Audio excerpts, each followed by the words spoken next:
ലജ്ജാവതിയെ നിന്റെ കള്ളക്കടക്കണ്ണിൽ, അത് നമ്മള് പഴയ പാട്ടുകളുടെ ലജ്ജാവതി എന്നൊക്കെ ആലോചിക്കാം, പക്ഷെ ഈ ട്യൂണിൽ ആ വാക്ക് എങ്ങനെ വന്നേ?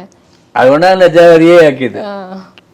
തന്ന തനന എന്ന് പറയുമ്പോഴേ ലജ്ജാവതിയെ എന്ന് പറയുമ്പോ അതല്ലാതെ വേറെ ഒന്നും ചെയ്യാൻ പറ്റണ്ടേ. ഞാൻ പോട്ടെ, ഞാൻ ചെയ്ത് പോട്ടെ. അയാള് കന്നഡ, തമിഴ്, മറ്റേ തെലുങ്ക് ഏതോ ഒന്നിൽ മാത്രം വേറെ എന്തോ മാറ്റിയപ്പോ അതിന് സുഖം ഉണ്ടായില്ല പാട്ട്. മറ്റൊക്കെ ലജ്ജാവതി തന്നെയാണ്. ആ സംസ്കൃത വാക്കാണല്ലോ. അവിടെ ഒക്കെ ക്ലിക്കായി. മറ്റു പാട്ടുകൾ ഫോർ ദ പീപ്പിളിൽ ചെയ്യുമ്പോഴോ ഈ ജാസി ഗിഫ്റ്റ് പാടുന്നു, അന്ന് അതൊരു പുതുമയായിരുന്നല്ലോ. ഞാൻ പിന്നെ ജാസിയുടെ കൂടെ കൂടി ആ ഒരു ട്രാക്കിലേക്ക് മാറി. ജില്ലയിലെ ജില്ലയിലെ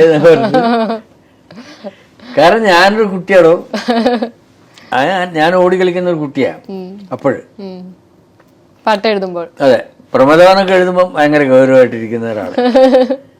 മറ്റേത് നിങ്ങളുടെ കൂടെ കളിക്കുന്ന കുട്ടി. അങ്ങനെ ആയാലേ പറ്റുള്ളൂ, അങ്ങനെ പാട്ട് എഴുതാൻ പറ്റുള്ളൂ, അങ്ങനെ എഴുതാൻ പറ്റുള്ളൂ. അല്ലെങ്കിൽ ഒരു പുസ്തകം നോക്കിയിട്ട് ആ പുസ്തകം വെച്ചിട്ട് നമുക്ക് അതുപോലെ അതൊന്നും നടക്കില്ല. ആ പടത്തിന് വേണ്ടി എന്തൊക്കെ തോന്നിയ ദിവസം വേണം അതൊക്കെ ചെയ്യും. തുടക്കം മുതലൊരു ഹെൽത്തി കോമ്പറ്റീഷൻ ലിറിസിസ്റ്റുകൾ തമ്മിൽ ഉണ്ടായിട്ടുണ്ടോ?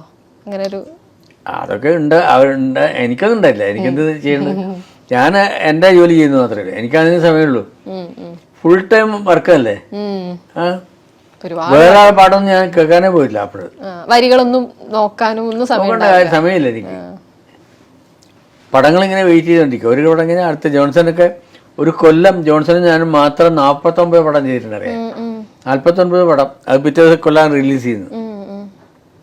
പിന്നെ എവിടെ ആലോചിക്കുന്നു. പിന്നെ അതിനൊരു രവിയേട്ടനും ജോൺസണും ഒക്കെ വേറെ, അവരൊക്കെ ഇത് അല്ല, രവിയേട്ടനും അവസരപ്പച്ചനും ഒക്കെ വേറെ. അത് പറഞ്ഞപ്പോഴാണ് നമ്മുടെ ദേവസഭാതലത്തിൽ ഞാൻ സിബി സാറോട് ചോദിച്ചിട്ടുണ്ടായിരുന്നു, ഇപ്പുറത്ത് പത്മശ്രീ അനന്തൻ നമ്പൂതിരിയായിട്ട് കൊണ്ടുവരുന്നത് തിരുമേനിനെയാണ്. അപ്പൊ ഞാൻ ചോദിച്ചു എങ്ങനെയാണ് അന്ന് കാസ്റ്റ് ചെയ്തത് തിരുമേനിനെ. അതായത് ഇപ്പുറത്ത് പത്മശ്രീയൊക്കെ കിട്ടി വരുന്ന ഒരാളല്ലേ, കാണുമ്പോ അങ്ങനെയൊക്കെ തോന്നണമല്ലോ, അങ്ങനെയാണ് കൊണ്ടുവരുന്നത് പറഞ്ഞു. എനിക്ക് അഭിനയമുണ്ട്, കുറെ സിനിമകളിൽ അഭിനയിച്ചിട്ടുണ്ട്. അഭിനയം എന്നുള്ളൊരു താല്പര്യം വരുന്നതോ?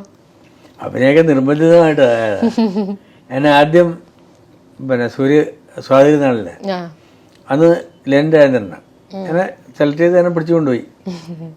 ഞാൻ അഭിനയിക്കാനൊന്നും പോയിട്ടില്ല, എനിക്കൊന്നും പറ്റില്ല പറഞ്ഞു. പിന്നെ ഇവരൊക്കെ ചെയ്യണം, നല്ല നല്ല കറക്റ്റാന്ന്. പിന്നെ ഞാൻ ചെയ്തു ആ ഇത് ചെയ്തപ്പോൾ അതായി ടോപ്പായി. അത് രസം എന്നല്ലേ. എന്നിട്ട് അന്ന് ഈ പറഞ്ഞ പോലെ പിന്നെ സ്വാതിനാളെ അഭിനയിച്ചത് അനന്തനാഗ് എന്ന് പറഞ്ഞാളെ. അദ്ദേഹം പാട്ടൊക്കെ ബൈകാറ്റ് പിടിച്ചു തുടങ്ങി. കാരണം ഞങ്ങൾ 3 പേരുള്ള സീനിൽ ഞാൻ അടിച്ച് കലക്കുന്നുണ്ട്. മുരളിക്കും പാട്ടെന്ന് പറഞ്ഞിട്ടുണ്ട്. മുരളിയും ഞാനും ഇദ്ദേഹമാണ്. പിന്നെ അനന്തനാഗ് അയാളുടെ പാട്ടൊക്കെ നേരത്തെ റെക്കോർഡ് ചെയ്ത് കേട്ട് പഠിച്ച് പാടാൻ തുടങ്ങി. അങ്ങനെയാണ്. എൻ്റെ ക്യാരക്ടർ ഭയങ്കര രസമായിരുന്നു. അത് കണ്ടിട്ടാണ് വാസുവേട്ടൻ എന്നെ വേറൊരു പടത്തിന് വിളിച്ചത്. MD. അത് ഭയങ്കര ക്ലിക്കായി. ഈ ലാലേട്ടൻ അതിൽ പാടുന്നുണ്ട്, ദേവസഭാതലം പാടുമ്പോൾ നമ്മളെപ്പോഴും അത്ഭുതത്തോടെ പറയുന്നത് ലാലേട്ടൻ ഇത്തരം പാട്ടുകൾ എന്ത് ഈസി ആയിട്ടാണ് ചുണ്ടനക്കുന്നത്. അതായത് ക്യാമറ പുള്ളിയുടെ ക്ലോസ് ആയിട്ട് തന്നെ എന്നിട്ടും പുള്ളി തെറ്റിക്കാതെ. അത് 15 ദിവസം ഷൂട്ട് ചെയ്തറിയാത്. 15 ദിവസം പാട്ട്. പകൽ മുഴുവൻ ഇത്, രാത്രി മുഴുവൻ മറ്റേ ശ്രീകുട്ടൻ പാടിയ പാട്ട് നാദരൂപിണി ശങ്കരി. രാത്രി മുഴുവൻ എൻ്റെ ഇത് അതിങ്ങനെ ഓരോ കഷ്ടമായിട്ട് എടുത്തോണ്ടിരിക്കും. ഇതും അങ്ങനെ ഇപ്പുറത്ത് ക്യാമറ വെച്ച് എൻ്റെ മുഖവും രണ്ട് ക്യാമറ വെച്ചിട്ട് എൻ്റെ മുഖവും പിന്നെ ലാലിൻ്റെ മുഖവും വെച്ച് അങ്ങോട്ടും ഇങ്ങോട്ടും എടുത്ത് ഭയങ്കര പണിയെടുത്തത്. ജോൺസൺ മാഷ കൂടെ സല്ലാപത്തിലെ ചന്ദനച്ചോലയിലും അതുപോലെ തന്നെ പൊന്നിൽ കുളിച്ചു നിന്ന് ചന്ദ്രിക, ഈ പാട്ടിൽ ചന്ദനച്ചോലയിൽ വരുന്ന സമയത്ത് ഒരു ഇതില്ലേ, പൂന്തന്നലെ നിന്നിലെ ശ്രീസുഗന്ധം എന്നോമലാളിന് നീ നൽകിയോ എന്ന് പറയാം. അവിടെ എത്തുമ്പോ ഒരു പ്രത്യേക ഭംഗി, ആ പാട്ടിന്റെ ഭംഗി വളരെ കൂട്ടും. അതെങ്ങനെയാ ആലോചിച്ചിട്ടുണ്ട്? പൂന്തന്നലിന്റെ ശ്രീ സുഗന്ധം. അതെ, അതൊക്കെ നമ്മൾ അതായി മാറുമല്ലോ, ആ ക്യാരക്ടറായി മാറും. പിന്നെ മഞ്ജുവിന്റെ ക്യാരക്ടർ പാടുന്നതും മറ്റേ പാടുന്നതൊക്കെ ഞാൻ സ്വയം അതിന്റെ മറുപടിയും മറ്റേതൊക്കെ ഇങ്ങനെ അങ്ങനെയുള്ള പാട്ടുകളിലുണ്ടല്ലോ. പിന്നെ പൊന്നിൽ കുളിച്ചു തന്നു എന്നുള്ളത് ചന്ദ്രിക വസന്തം. ചന്ദ്രിക വസന്തം. ആ വാക്കുകൾക്കൊരു ഭംഗിയുണ്ട്. ഇപ്പം നമ്മള് അത് എടുത്തത് അതുകൊണ്ടാണ് നമ്മൾ പെട്ടെന്ന് അതിനാണ് കൈതപ്പുറം പറയുന്നത്, എന്നെ വിളിക്കുന്നതിന്. തീർച്ചയായിട്ടും. അതെ അതെ. ആ സമയത്ത് എഴുതിക്കൊണ്ടിരിക്കുന്ന ഒരു 10-15 പേര് ടോപ്പിലുള്ള ആൾക്കാരുണ്ട്. അവരൊക്കെ ജീവിച്ചിട്ടുള്ള. ഞങ്ങൾക്ക് ഈ അടുത്ത് ഈ സോഷ്യൽ മീഡിയയിലൊക്കെ എല്ലാരും ഈ അമ്മമാരെ വെച്ച് പാടി നടന്നായിരുന്നു രാപ്പകലിലെ പാട്ട്. പിന്നെ കേട്ടിട്ടുണ്ടായിരുന്നു, തങ്ക മനസ്സ് ഈ അമ്മ മനസ്സ് എന്ന് പറയുന്നത്. അതുപോലെ നമ്മളിപ്പോ പറഞ്ഞില്ലേ ഈ വിരഹം, എപ്പോഴും വിരഹം പോലെ തന്നെ ഈ പ്രണയം അല്ലെങ്കിൽ പറയാത്ത പ്രണയത്തിനാണ് യദുഹൃദയം. വീണ്ടും ഒരു കമൽ സാറിന്റെ പടത്തിൽ അങ്ങനെയുള്ള ഒരു ഇമോഷൻസ് വരുന്നതായിരുന്നു. പക്ഷെ തങ്ക മനസ്സ് അമ്മ മനസ്സ് ഭയങ്കര രസത്തിലുമാണ് പാടുന്നത്. ആ പാട്ടിന്റെ ഓർമ്മ എന്താ? പിന്നെ ആ പാട്ട് ഇങ്ങനെ അമ്മയെ കുറിച്ചുള്ള പാട്ടാണെന്ന് തീരുമാനിച്ചു. ശാരദയുടെ ഒരു ഇതാണ്, വിഷു കൈനീട്ടം കൊടുക്കുന്നു, അതെല്ലാം കൃത്യമായിട്ട് വന്നു. ആ ഒരമ്മ എന്തൊക്കെ ചെയ്യാമോ ആ അമ്മയുടെ മനസ്സിലൂടെയാണ് വരുന്നത്. ആ ക്യാരക്ടർ അതിൽ വന്നു. യദുഹൃദയം ഭയങ്കര രസമാണ്. യദുഹൃദയം അറിഞ്ഞില്ലൊന്നും വനമുരളി മൊഴിഞ്ഞില്ലൊന്നും, മാധവിക്കുട്ടിയുടെ ക്യാരക്ടർ അതേപോലെയാണ്. നാലപ്പാടിന്റെ ഇതാണ്, അതുപോലെയാണ് പോർട്രേ ചെയ്തിരിക്കുന്നത്. എഴുത്തുകാരി എന്നുള്ള രീതിയിൽ തന്നെയാണ്. ആ വരികൾ ഭയങ്കര രസമാണ്. യദുഹൃദയം, വനമുരളി എന്നൊക്കെ ഉപയോഗിക്കുന്നത്.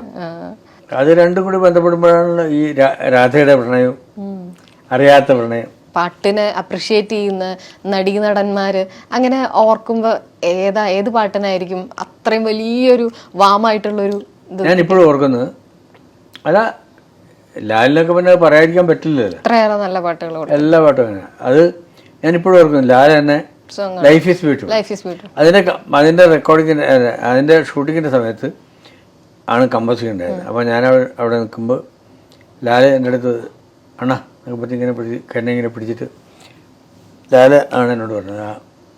മറ്റേ അത് ഏതോ അതിന് 5 കൊല്ലം മുമ്പ് വന്ന പടം, അതാണ് അയാൾ അപ്പോഴാണ് എന്നോട് പറയുന്നത്. മറ്റേ അയാൾ മറ്റേ ഏതോ എന്തിന് അണ്ണാ അത് ഭയങ്കര പാട്ടാന്ന്, അസാധ്യ പാട്ടാന്ന്. അത് കേട്ടപ്പോൾ ഭയങ്കര സന്തോഷം. അത് 4 കൊല്ലം മുമ്പേ ഉള്ള പടം, ആ പാട്ട് ഇപ്പോഴും മൂളിക്കൊണ്ടിരിക്കുന്നു പുള്ളി. അതിന്റെ മ്യൂസിക്കും അത്ര ഗംഭീരമാണ്. പിന്നെ ഭയങ്കര പാട്ടാണ്. അതെനിക്ക് അത്ഭുതമായി തോന്നി അയാൾ പറഞ്ഞപ്പോൾ. മാനെ എന്നുള്ളത്, അത് മാനിനെ ആലോചിക്കാൻ എന്തായിരിക്കും കാരണം? അടിപൊളി, പിണങ്ങിയാലിണങ്ങാത്ത കസ്തൂരി മനെ കളിയാക്കുന്നത്, ഇങ്ങനെ ടീസ് ചെയ്ത് ഇങ്ങനെ പാടുന്നൊരു പാട്ടാണല്ലോ. അതെ, അത് ഞാൻ ഉദ്ദേശിച്ച ഫലം കിട്ടിയതിന് അതേപോലെ. ഈ മാനെ എന്ന് പറഞ്ഞ അത് പിന്നീട് അതിന്റെ ഒരു മ്യൂസിക്കിന്റെ വലിയൊരു ഇതും വരുന്നുണ്ട്. എല്ലാ പാട്ടും പെരുമഴക്കാലം, കല്ലായിക്കടവത്തെ നമ്മൾ നാട്ടിലെ കല്ലായിക്കടവ്, കാറ്റൊന്നും മിണ്ടിയില്ലേ എന്ന് ചോദിക്കുന്നത്. അതെങ്ങനെ വെച്ചാൽ ഈ ഇവർ രണ്ടുപേരും രണ്ട് ദിക്കുന്നാന്ന് വിചാരിക്കാം, രണ്ട് ദിക്കുന്നാണല്ലോ. ആ രണ്ട് ദിക്കുന്ന് പ്രണയിക്കുമ്പോൾ അവിടെയുണ്ട് ചന്ദ്രൻ, ഇവിടുത്തെ ചന്ദ്രനുണ്ട്. ഇവിടുത്തെ ചന്ദ്രനോട് ഇവള് ചോദിക്കും, അയാൾ മറുപടി പറയും. അതാണ് അങ്ങനെയുള്ള ഒരു ടെക്നിക്കൽ സംഭവമാണിത്.